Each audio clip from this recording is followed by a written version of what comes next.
Lucifer's original sign test, the reason he was called Lucifer, comes from the Latin words lux ferre, which means to bear light. His job was to enlighten our minds, to get us to see the necessity and the good in offering sacrifice. What they chose then is the opposite of that assigned task. And so what he does is to thwart sacrifice. But this is where it becomes key. He just looks at me and he said, I convince people that they cannot be separated from the particular good. Remember, in offertory, you have to be willing to be separated from a particular good in order to give it to God. And then he just looks at me and says, it's how I took Adam and Eve out. That's how I'm taking your church out. It's how I took your government out. He said, it's at the root of every sin and every defect that every human being has. And later he said, it's the cause of mediocrity in every single human being.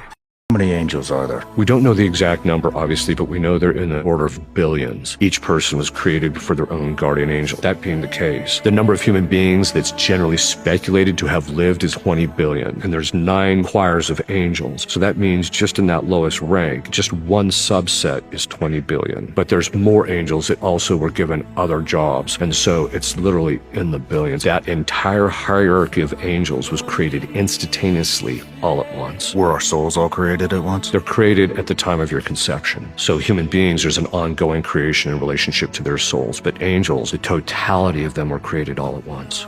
UFO disclosure, alien narrative, and the possibility that U.S. government is trying to disprove the Bible and destroy Christianity. There's historical situations where people have been being abducted by aliens, and then they'll cry out Jesus' name, Jesus help me, and then all of a sudden aliens completely disappear. That's an indicator that what they prayed for, they got. Knock and it will be open. So there's 2 things. You have to do something if you want the door open. The second thing is what you ask for is what you're going to get. Because a lot of times just asking Christ directly, hey, this is what I need, that's what he's waiting for, and then he'll give it to you. So for example, if you have a child who's like, I think I'm gay, or I think I'm this, start asking Christ, give him the grace to see that that's not what the situation is. Christ, block any demons that could be causing those kinds of thoughts in this kid's mind.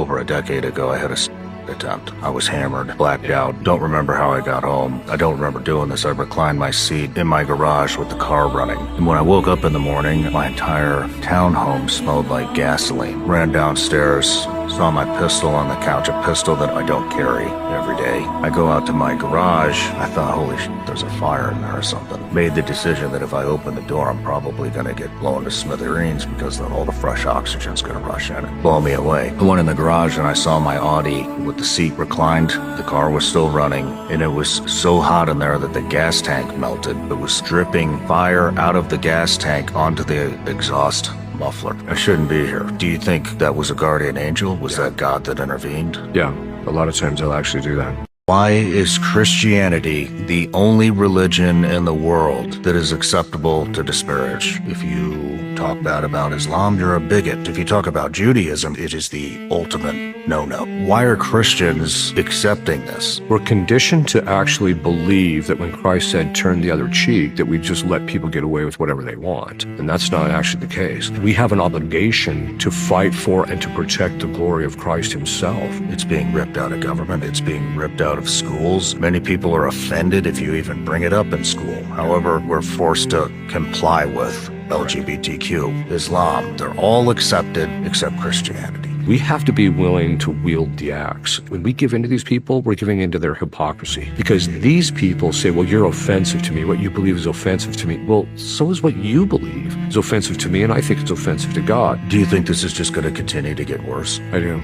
What I discovered in Egypt will make you question everything you were taught about ancient technology. When I was standing in front of the Great Pyramid, I learned something. What the mainstream archaeologists have been telling us about these structures is an absolute lie. They were not tombs built with copper tools and wooden ramps and chicken bones. The precision of these cuts, the alignment to true north within the fractions of a degree, the acoustic properties of the chambers, this is all advanced technology and is what we can't replicate even today with all all of our modern equipment. The Great Pyramid was a power plant, amongst other things. The granite contains quartz crystal that is piezoelectric, and the King's Chamber's dimensions create a resonant frequency. The shafts align to specific star systems, and this was all a consciousness activation chamber and an energy generator built by a civilization far more advanced than we've been told. And here's what they don't want you to know. This technology is still functional. This is why the elite perform rituals there. That's why it's protected by the military. And the ancients had technology that could manipulate consciousness and generate free energy. And they've been hiding this from us because if humanity accessed this knowledge,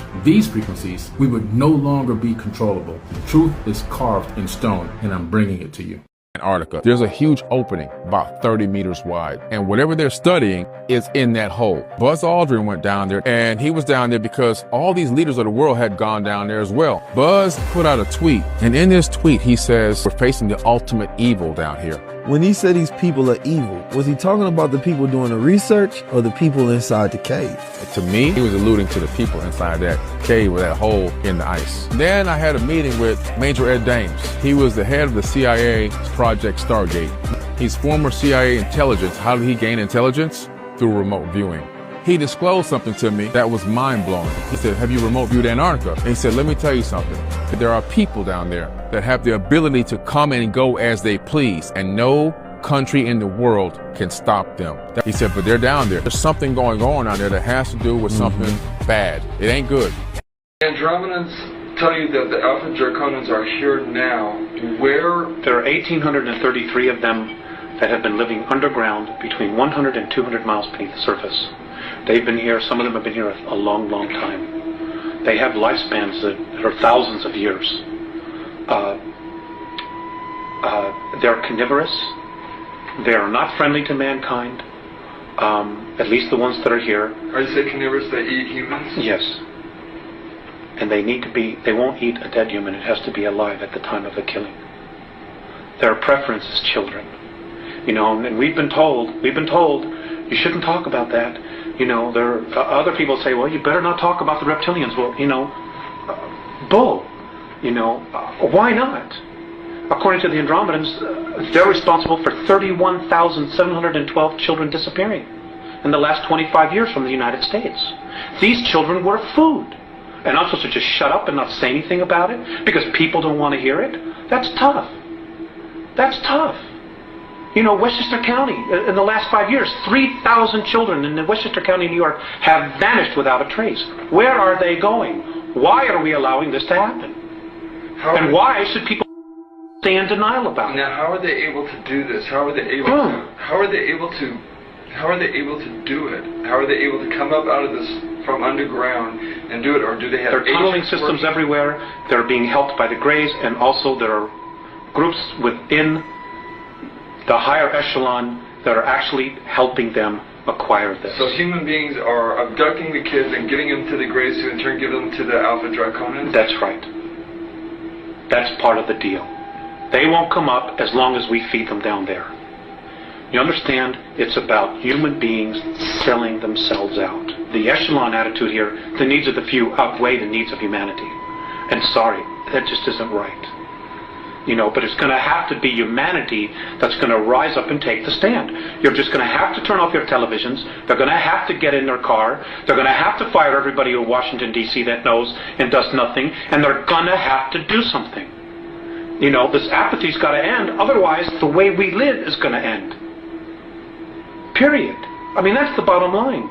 You know, and I'm not coming from a fear space. I'm really quite angry about the apathy and the fact that, you know, when people give lectures and try to tell this, people want to stand up and fight with them. Look at what's happening around us. The indications are everywhere. Everywhere.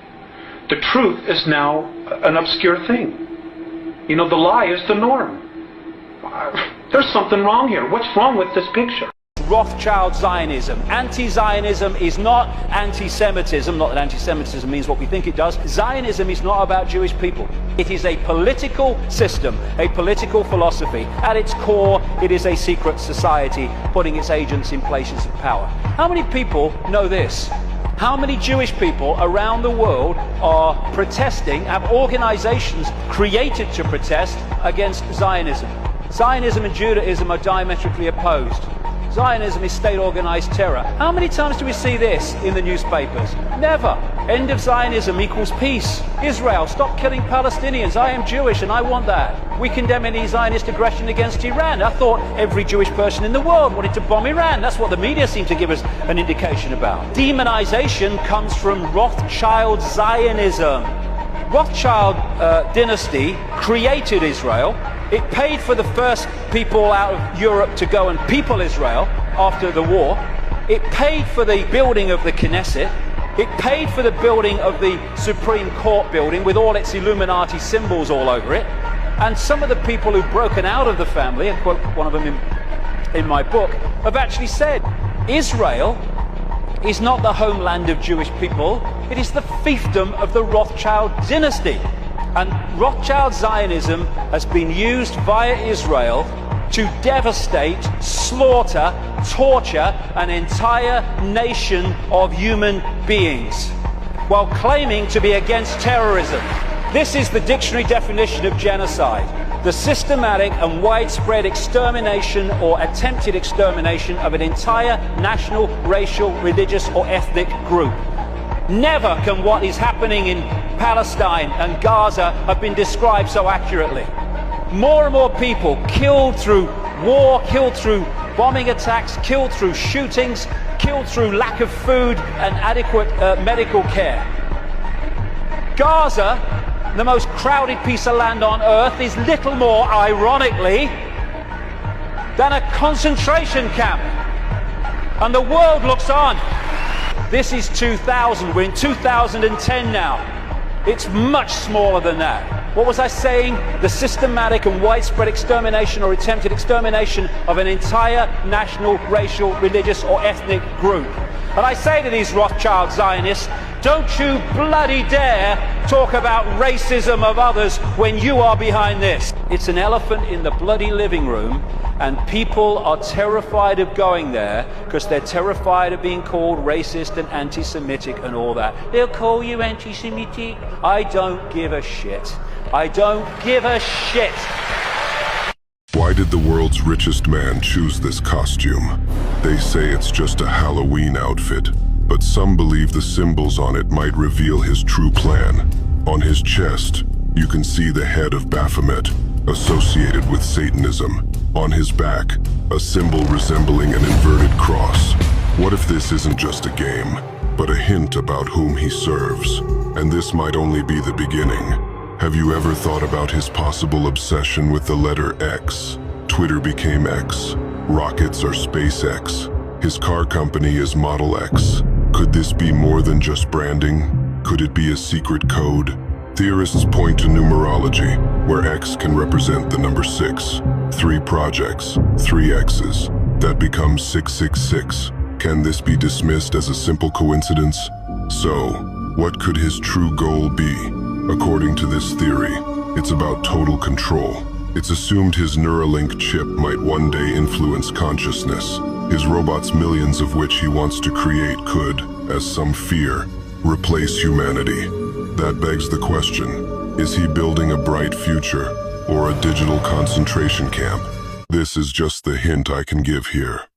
Well, all the elites are building bunkers, and that's why they need data centers above their bunker. The data centers run the bunkers, and all that water is not needed for the data centers. They lied to you. 5 million gallons a day to run a data center of fresh water, your water. They don't need it. They're taking the water underground to the bunkers. And you have 2030 to detox the heavy metals, the parasites, the nano. You got to get this stuff out of your body. I've only been scared twice in a session. One is the first time I did it, and it wasn't about the demon. It was like, I don't do something stupid. But then the only other time was in a case that I worked on where the demon, he just would not obey what I was telling him to do. So I just mentally said to God the Father, I said, punish him in a way he's never been punished before. And all of a sudden, the woman who's possessed just goes down on her knees, completely manifests, literally looks exactly like this demon. All of a sudden, he just screams out this horrific, painful scream. But it wasn't loud, not much louder than you and I were talking, but it was the type type of sound that Hollywood could not recreate. It was the type of sound where it literally reverberated throughout the entire church. We were actually in the basement, and my sacristan, who's all the way on the other side, heard it. It didn't shake the foundation of the church, but it was like just reverberated so strong that when he heard that, he went running out. And when I looked at his face when the demon was screaming, the thought that ran through my mind was, that's what hell looks like. This is what someone in hell looks like. And then the other thing that ran through my mind is the severity and exactitude of God's justice. God will not be mocked. So people are you have to pay for your sin. And he extracts it from the demons. They'll tell you that he sets them up very often to have to suffer some punishment so that the particular sin that they committed is avenged.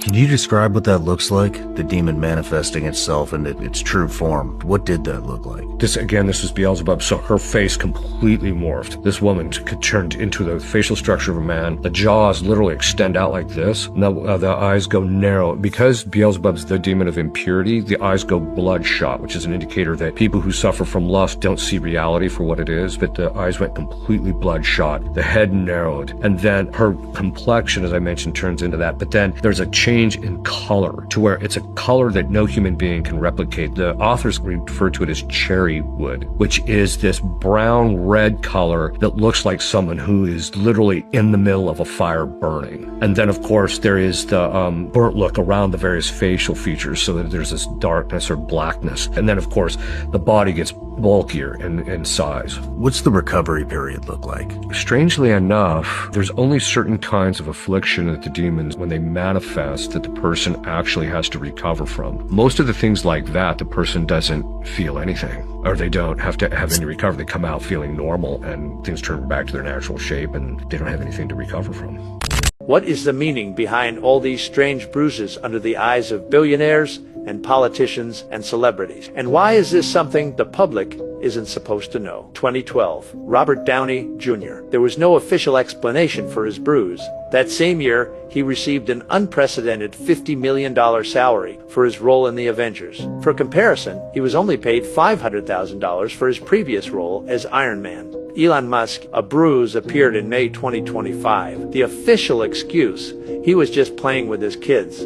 At the time, Tesla and SpaceX were struggling. Suddenly, that same year, he received a massive $1 trillion transfer. George W. Bush, January 2002. The official story, he fell off a couch. A year after the invasion of Iraq, the Bush family began pulling in massive profits from oil companies operating there. As you can see, almost all these people experience a massive career boost or receive huge sums of money right after appearing with a dark eye. There is one mandatory condition. The bruise must be shown publicly. This secret society is called the Black Eye Club. The name Lucifer does not mean devil. It never did. It is a Latin word for a Babylonian king, and someone quietly forgot to mention that. Follow Decode Noir for more exposed truth about the church and the Bible. You were taught that Isaiah 14 describes Satan falling from heaven. That is the version. Here is what the chapter actually says. Isaiah 14 verse 4, the text says, "You will take up this taunt against the king of Babylon," the king. A human being, a specific one. Verse 12 uses the Hebrew word Helel ben Shachar. That translates directly as Shining One, Son of the Dawn. It is a title, a royal taunt. The passage mocks a king who thought he was a god. That is the whole point. So where did the devil come from? That requires a translator named Jerome, the year 382 CE, and one Latin word choice that changed everything downstream. Jerome translated the Hebrew Helel into Latin as Lucifer, meaning light bearer. It was a reasonable choice for a morning star metaphor. That part is not disputed. The problem came later. Later readers saw Lucifer in the Latin Bible and connected it to Luke 10:18, where Jesus describes seeing Satan fall like lightning. Two separate texts, two different contexts, one Latin word stitched them together. And Helel, a mocked Babylonian king, became the name of the devil himself. Tell me your church taught you this was always about Satan. I will wait. Because the Hebrew text does not mention him once across the entire passage. Origen, one of the early church's own theologians, read Isaiah 14 as a taunt against Babylon. Tertullian applied it to Satan. The debate started inside the church itself. Send this to the person who swore Lucifer was always the devil's name, because in the Hebrew text that name simply does not exist, not once. The King James Bible, published 1611, kept the Latin word Lucifer in that verse. Most modern translations replaced it with morning star or shining one. The mask slipped. Hela was a boast, a king who climbed too high and fell. Isaiah recorded the fall of an empire, one Hebrew word, one Latin translator, one borrowed metaphor, and a king of Babylon became the prince of darkness. The text was always right there to read. What are some of the most prevalent cults today? In my opinion, Scientology would be a group that I would be concerned about. It's a shrinking organization, but they still control a great many people, and they have an enormous amount of money. That group was started by L. Ron Hubbard, the science fiction writer, and now is run by a man by the name of David Miscavige, who took over after L. Ron Hubbard died. And so there are prominent people involved in Scientology like Tom Cruise, John Travolta. I had always thought over the years that if a celebrity that was in Scientology left and turned on them, that could be a two-edged sword that cut both ways.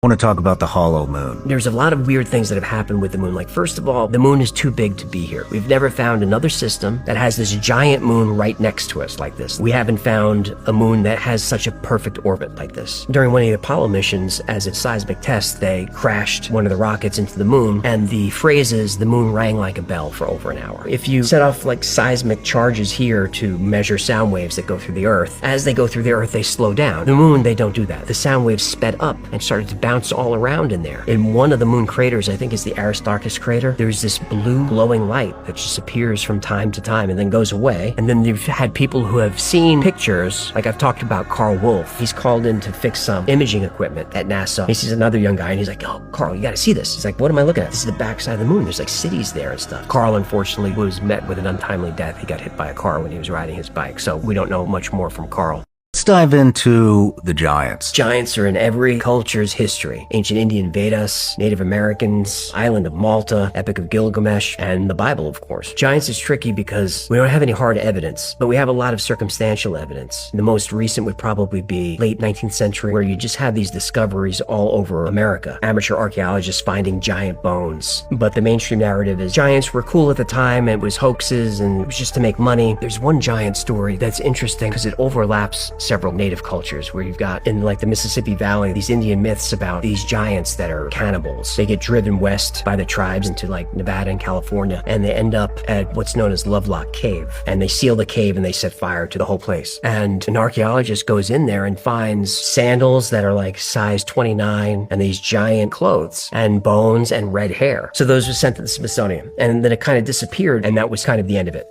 I have here some coins that I want to show you of all the people that tried to kill Jesus. I have Herod the Great, I have Augustus, I have Tiberius. These are gold Ariuses, and what's fascinating about them, Tiberius is the emperor who crucifies Jesus of Nazareth. It literally says in Latin, Tiberius, son of Augustus, son of God. Do you realize if you and I were in town in the first century, there was only one son of God, and it was Tiberius. To say anyone else was the son of God would be to sign your death warrant. Do you remember Jesus holds it up and he says, whose likeness is on this? And the crowd says, well, Caesar's, and that would have been Tiberius. But do you remember what the scripture says? You and I, we are made in the image of God, not Tiberius. So render unto Caesar what's Caesar's, but give me, this is Jesus talking, your life. Isn't that powerful? Yeah. Sure, pay your taxes to Caesar and give God your life because his likeness is stamped on you. We have concluded that he is Messiah, the chosen of Israel.